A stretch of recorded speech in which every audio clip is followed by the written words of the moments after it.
Bachizio, che era il giornale, mi diceva intervieni tu e presenta un po' qual è il filo, alcune linee interpretative del libro. Ma in realtà io nel libro ci scrivo una lunga introduzione, oltre il saggio finale di tipo sociopolitico, per cui in qualche modo è già dentro lì. Ecco, volevo un po' aprire anch'io dei problemi, perché questo non è un libro che li chiude i problemi, non è un libro di storia che li elenca come abbiamo fatto in tanti in questi anni, è un libro di attualità, è un libro che cerca di vedere in quello che succede gli elementi positivi senza nascondere i dati problematici. Noi oggi viviamo in Sardegna in qualcosa che io potrei chiamare il senso del termine. Noi siamo al confine con una situazione che tutti ormai leggiamo in termini di consapevolezza comune e che non ci fa star bene. Ma d'altra parte non è solo una sensazione emotiva, l'aspetto del disagio, è anche il fatto che nel frattempo vediamo quello che già si sta costruendo.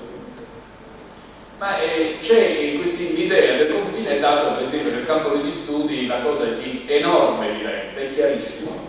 Noi ormai a livello storico abbiamo fatto il punto su ciò che è successo in questi 50 anni. L'abbiamo fatto per i partiti, l'abbiamo fatto per le associazioni datoriali, per la Confcommercio, per le banche, lo si sta facendo in parte già fatto per i sindacati.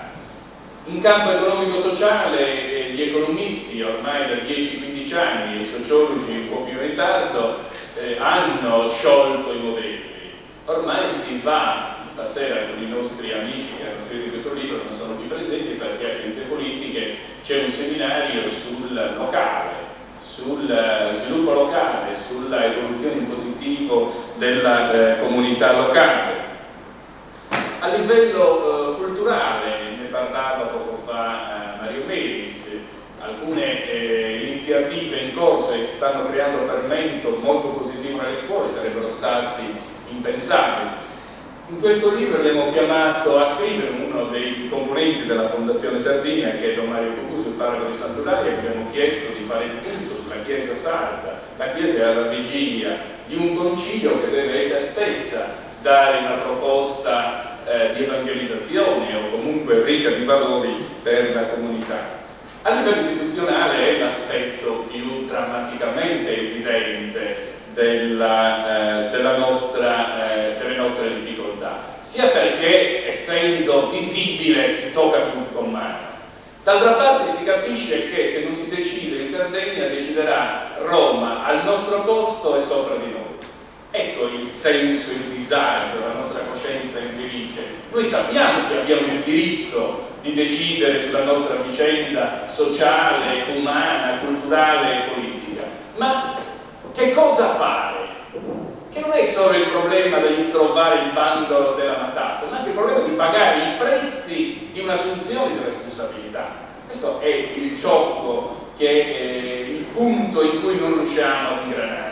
Da una parte è facile scaricare su un consiglio e sui partiti, si capisce che ormai i partiti in Sardegna gestiscono le istituzioni. Si entra in un partito per percorrere una strada che poi ti può portare a essere assessore, sindaco o consigliere nelle varie istituzioni. Si vede che non c'è una capacità di proposta in positivo da parte della politica alla società sarda. Ma se non lo fanno loro, chi lo fa? A chi spetta farlo? Chi copre il ruolo di indicazione alla società della direzione di marcia dove andare? Chi è che organizza i cittadini in quella direzione? Questo mi sembra che sia lo snodo che noi non riusciamo a cogliere. D'altra parte alcune iniziative che sono andate avanti in questi anni hanno tutto il segno della messa insieme dei sardi, e allora c'è il forum, e allora c'è il congresso dei sardi, e allora c'è la casa comune, ci sono 4 o 5 iniziative, e dall'altra però i costumi sono sempre quello dell'individualismo, cioè di chi è il padrone di casa, di chi dirige il forum, di chi ha la titolarità, che entrano in contrasto con questa necessità e anche coscienza comune che bisogna mettersi insieme. Io non ho la risposta su questo, ma direi che in questo libro di queste cose se ne parla tanto. E i 23 autori che sono stati chiamati a fare della relazione a 50 studenti universitari e che le loro relazioni, le loro conferenze sono state da noi ritenute così ricche che abbiamo deciso di mettere insieme e di mettere a disposizione del dibattito dei nostri concittadini. Ecco, già il fatto che ci siano, a me sembra che il pregio di questo libro sia il fatto che 23 persone oggi, 23 persone che normalmente lavorano nella cultura, ma non solo, che lavorano in università, ma che sono uomini di cultura anche all'esterno dell'università, che fanno economia e che fanno anche le libere professioni o che fanno il sindacato. Queste persone che si mettono insieme a raccontarsi, a riflettere sul loro essere sardi e su che cosa fare oggi in Sardegna. Ovviamente non ci sono tutte le risposte, ma è uno stile, è un modo di mettersi insieme. Ecco, secondo me uno degli aspetti migliori del nostro vivere oggi in Sardegna, soprattutto a Cagliari, è la stima reciproca che cresce, no? In ambiti di persone che si interrogano sulla Sardegna. Questo autoriconoscimento reciproco che è una delle cose migliori della nostra storia e soprattutto di questo secolo. Mi sembra che poi ci sia anche un'altra tensione. In Sardegna oggi è possibile fare una politica che sia contemporaneamente ricca di ideali.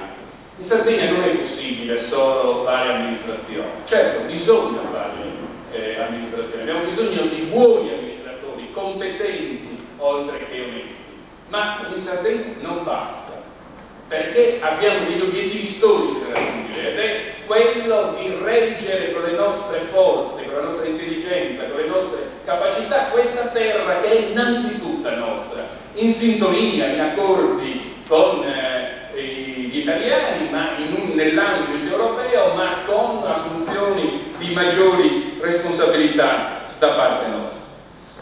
Lo diceva prima Vindice, quasi tutti coloro che hanno scritto sul campo istituzionale, per forza di cose, quello delle istituzioni è quello di cui si discute di più, è il più visibile, è quello più doloroso, è anche quello che però esprime il maggiore protagonismo e che dovrebbe rappresentare la sintesi dell'agire sociale.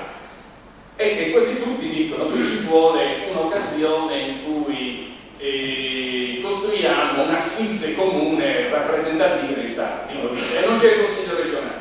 Sì, ma un Consiglio regionale deve essere legislativo e amministrativo. Ci vorrebbe un'istituzione che magari comprendendo queste 80 persone decide la Costituzione della Sardegna, lo Statuto, chiamiamolo come vogliamo, e le iniziative da compiere nei confronti della riforma istituzionale italiana e in coordinazione con quello che succede a livello europeo. Se noi si pensasse, discorsi da dibattito, che 240 persone, di cui di diritto fanno parte di 80 consiglieri regionali, ovviamente, siccome sono loro tra l'altro che devono decidere anche questo, è giusto che ci sia. 240 persone decidessero per un anno di riunirsi, di caricare anche una commissione, non è che 240 persone possono scrivere una nuova Costituzione, fanno una commissione, si riuniscono periodicamente, ma entro un ciclo determinato per scrivere la Costituzione della Sardegna, noi potremmo entrare nella nuova fase perlomeno dicendo che il tentativo di decidere su di noi l'abbiamo fatto. Il tentativo di dare un indirizzo in avanti, di dire vabbè, facciamo quello che c'è da fare, mettiamoci d'accordo, può essere anche a un livello non altissimo le cose che vanno scritte, ma in ogni caso le abbiamo fatte noi e possiamo cambiarle noi, mentre invece anche le cose che apparentemente più lungimiranti, più avanzati, che ci venissero dall'esterno avrebbero sempre la cara di essere imposte. Ecco, è pensabile convincere in questo momento di difficoltà, e probabilmente noi questo Consiglio regionale ce lo porteremo così per 5 anni, in una situazione di continuo degrado, dove la crisi del Consiglio regionale della politica non è una cosa auspicabile, è una cosa che manda a fondo le attuali istituzioni, ma anche le nostre speranze. È pensabile farsi incontro a queste difficoltà difficoltà è fare di una proposta di assemblea costituente che non sia contro il Consiglio regionale, ma che valorizzi il meglio del lavoro del Consiglio regionale, che non sia in antagonismo ma che sia complementare, che sia stabilito nel tempo, anche un anno basterebbe, e che però ci permetta di iniziare una nuova strada. Questo per il livello istituzionale. Poi ci sono tutta una serie di altre iniziative in tutti i campi in cui ciascuno di noi sta già operando e in cui non vorrei soffermarmi.